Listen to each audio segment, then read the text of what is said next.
What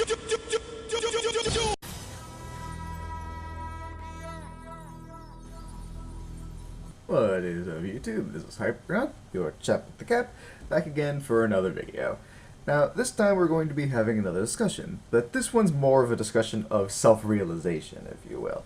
Yes, for those of you who are new to the game or just not sure specifically how it is that you play, we're going to be talking about the 3 different kinds of decks there are, or 3 different kinds of duelists, if you will.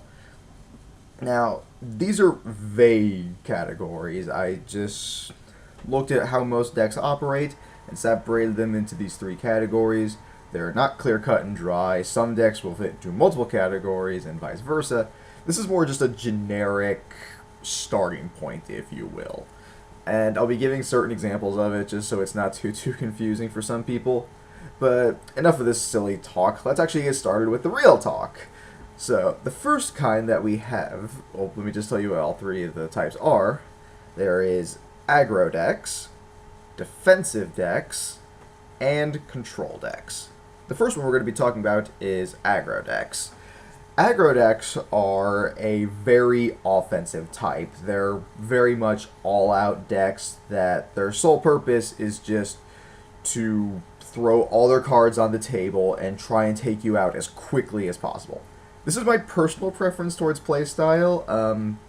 They're usually seen in OTK decks and various things of the sort, so I guess you could class some examples of this could be things like Infernities, let's see, my beloved Dragunities, of course, and tons of decks, honestly.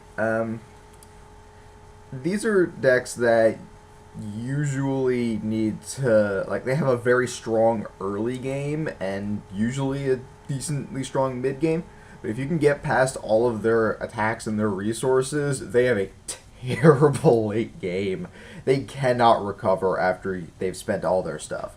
So the best way to defeat an aggro deck is either to out-aggro them or to survive through them, which is possible. The biggest weakness that an aggro deck has is their needing to try and evade the opponent's back row, because back row can stop these guys real quick. Nothing shuts down an OTK quite as quickly as a Mirror Force will. Now, with this particular instance, this can be countered. You just need to rely on some anti-back row things, like MST or Galaxy Cyclone to get rid of back row, or things like Trapstun and Royal Decree to prevent back row. So it is possible in order to get past these for any aggro players. Again, this is my personal preference and playstyle, so unfortunately this is also usually the easiest to counter because aggro players are fairly predictable. We'll usually just put everything we got reg out at the beginning and usually just try and go for bigger is better. The next style that we are going to be talking about is the defensive decks. Now, these are decks that are probably best at countering aggro decks, and these are decks that are built to last. Decks that have amazing endurance and can usually make the duel last way longer than it normally would. Examples of this can be things like Yang Zing and Crystal Beast, which are decks that are just intended to stall out the duel. They usually don't have a very strong early game. It usually takes them a little bit to get their defenses going. Or not their defenses, rather, but their overall endgame strategy. Usually what they're just going to be doing is stalling out. Yang Zing is a prime example of this in this case. How they work is that they just set up a chain of constantly summoning out monsters, so you have to work your way past them. Now, very much contrary to how aggro decks work, defensive decks, usually the person is able to think things out a lot more and is able to predict what the opponent's going to do, so they're not quite as easy to work around. However, if you can, their defenses always have some sort of a weakness. Again, going back to Yang Zing, each elemental worm can only be special summoned by its own effect once per turn. So if you can lay the beats on long enough and hard enough, they'll eventually run out of special summons and you'll be able to stop them.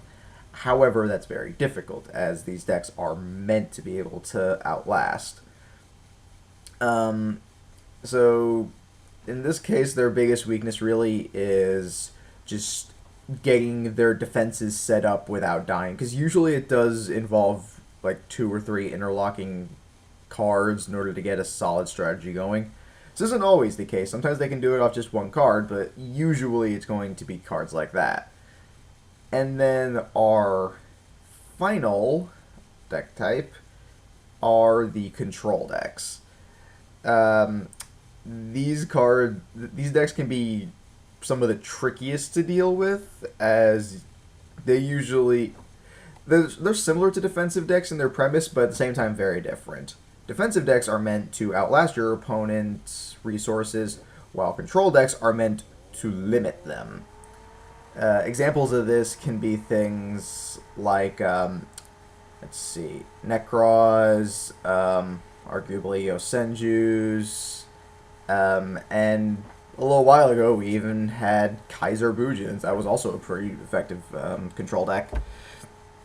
The way that they work is that they try and set up a combo of cards so that your opponent is limited in their options. One of the most common forms of these are lockdowns, and one of the most infamous lockdowns is Darksome Org Anti-Spell Fragrance. The way that that works is that Anti-Spell Fragrance makes it so that your opponent must set all spell cards before they can activate them. Not a terribly big deal, except Darksome Org has the effect that your opponent cannot set cards. By himself, he prevents your opponent from setting monsters and setting traps. But with Anti-Spell Fragrance on the field, he's basically making it so that your opponent can only normal and special summon, and that's it. But it's still a very effective strategy. I mean, most decks are at least half spell and trap, so that's kind of a problem there. And most monsters that you can easily bring out aren't going to be at the level of Darksome Org's attack, so they're going to have a very difficult time getting past it. It's not the most common thing. It's usually found in decks like Ninjas, which is, again, another decent control deck. But in a lot of cases, it's just built around stopping things that are commonly used in the game. For that reason, this decks also typically tend to include troll decks and anti-meta decks, as they're, again, built around shutting down common things. And I mentioned Necros were too, because they very much shut down your opponent's options. They pretty much all have an effect that limits the usefulness of monsters special summoned from the extra deck, as well as certain other effects they have, like Trishula, which just gets rid of 3 cards that you have. And unless you're playing something like Different Dimension or Ritual Beasts, that's going to hurt you. Now, like I said, not all of these are clear-cut areas. A lot of them are, like, interchangeable.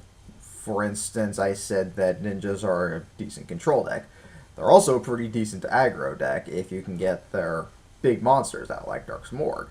And then other things that I mentioned are also interchangeable, like Yang Zings. They're a great defensive deck, but they're also a pretty good control deck because they each have an effect that makes their boss monsters more powerful, and more difficult to destroy. So it means that you need to really consider what your moves are, and it limits several of them.